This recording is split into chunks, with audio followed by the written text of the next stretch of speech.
Hey, you're right. I'll ring them from your place. I think you're going to be too busy. We'll just forget about it, shall we? Okay, film note, Arslan. That red meat's beginning to work already. Bloody sauce. Go on, take her stuff out of my tumble dryer. Just point here.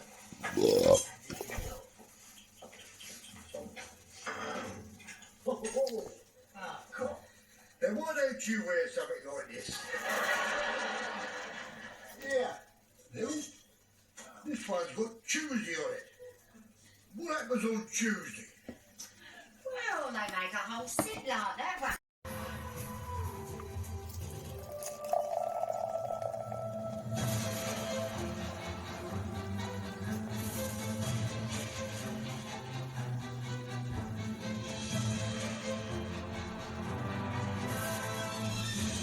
Strictly Come Dancing is back, coming soon to BBC One and iPlayer. Oh, Strictly Come Dancing's back on. Should we get down to business? Well, so she was. Are you ready to start? No, I've stopped it so you can finish it tomorrow. So how was your day? Usual. Like I said, it's a slow, but I never heard that film until about 4 days ago, and I like it. And Angela Pleasance is.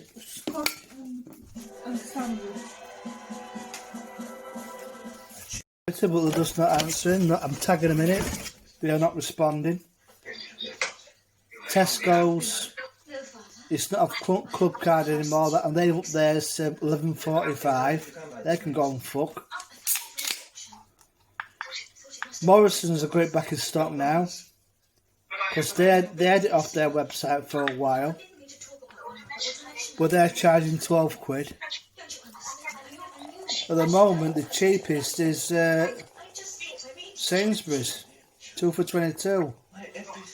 But if Asda do get it in stock, even when it's at full price, it's still the cheapest at 10.45.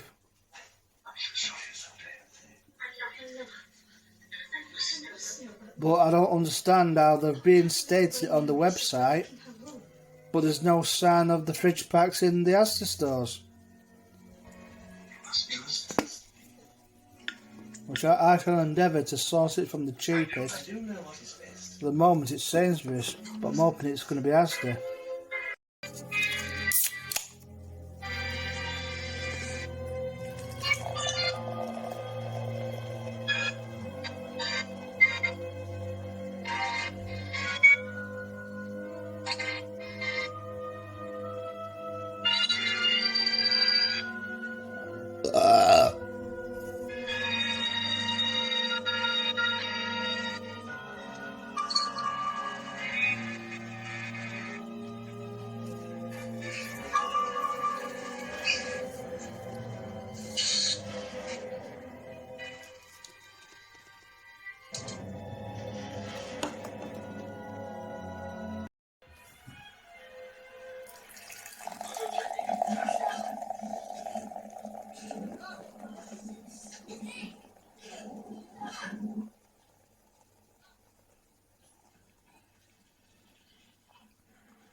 Kathy!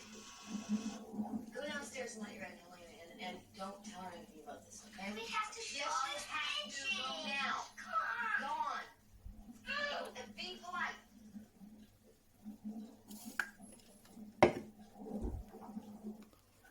Well, hello, Matthew. And Gregory. And Harry. Where's your mother, dear? She said she was down in a minute.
Because I suspect James May, as a cruel joke, has hidden my keys.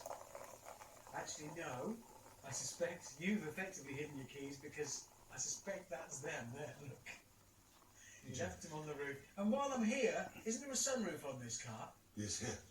Well, you can't open it. Or this door. Yes. Or in fact, this door. What? Burglar proof. As Jeremy retrieved his keys, James appeared.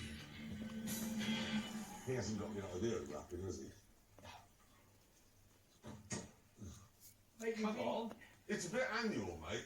That's exactly it. It's seasonal. It's unequivocal is what it is. You park that by the side of the road and say to anyone, what's happened to that car? And they'll say, oh, it's been wrapped. Hang on. Text. Dear Grandad, because 1980s hot hatchbacks were so easy to steal, they were mostly... was later opened in 1932, where a passing loop was also later added to allow trains to cross over here. Passenger usage on the line, though, was never very high, though, even less so when the London Underground opened up their own railway with direct trains to London without having to change at Harrow. And the line was closed to passengers by 1952, and after a few years of freight operation, closed completely in 1964. So what's left of the railway to see today? The first thing that you can see of the railway is the disused platform that it used to use at Harrow and Wealdstone Station. It sits alongside platform 6, now overgrown with grass, and one of the best views of it is from the road bridge looking down onto the station.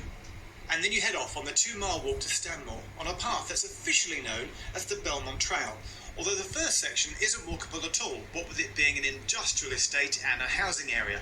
But then you come out to the main road, where you discover this marvellous staircase of old sleepers that takes you up to the path. The path, by the way, that's named the Belmont Rattler by a local walking group, as that's what the train service was known as when it used to run.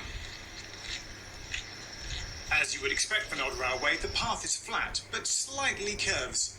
It's not that picturesque, although it does back onto the rather pleasant Wealdstone Cemetery. Uxbridge High Street was opened by the Great Western Railway in 1907. It was never intended to be a terminus station, though. In episode 6, we discovered the old line that ran up from West Drayton to Uxbridge Vine Street, and there was a plan to connect the two lines up, with a new section of line and a new station in the west of Uxbridge, but this never happened. The 2-mile-long branch struggled to attract passengers, closing during the First World War, and a limited service ran when it reopened. So the line closed completely to passengers in 1939, and as with many old lines, carried on for freight until 1964 when it closed completely. So if you go for a walk along the line today, what is left to see? The site of High Street Station itself has been completely built over. 106 Oxford Road, as it's now called, is a building for Buckinghamshire New University, but you can follow the path of the line by walking up Brabourne Close. With Fraser River on your right, you soon get to a point where the public footpath will want you to keep to the riverside, but to stay true to the railway alignment and keep on walking down the residential road, at the end of which you find the entrance to Alderglade Nature Reserve, and this is where it becomes a delightful place for a lost railway walk. So